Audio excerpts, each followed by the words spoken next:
Parce que 1 million d'habitants y résident sur les 6 millions des Hauts-de-France, parce qu'il y a des ports et donc une activité économique qui est très, très forte sur ce littoral. Je le rappelle, un port national, 2 ports régionaux, des ports départementaux, et tout ça, ça regroupe toutes les activités économiques portuaires. C'est important aussi parce que c'est un territoire touristique, avec de très belles plages, et pas seulement des plages, de belles falaises,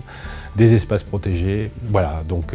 un vrai littoral digne de ce nom qui fait 220 km et qui représente à la fois un bijou mais aussi une force pour l'avenir. L'objectif du Parlement de la mer, c'est de créer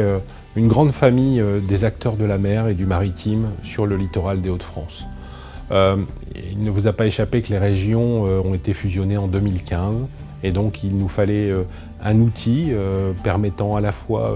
à la côte d'Opale mais aussi à la côte Picarde d'être regroupés dans une vision stratégique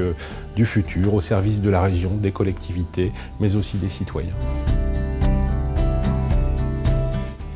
Les prochaines étapes du Parlement de la mer, c'est la continuité de son travail, c'est-à-dire 4 commissions présidées par des autorités locales, à la fois dans le Nord, dans le Pas-de-Calais, mais aussi dans la Somme,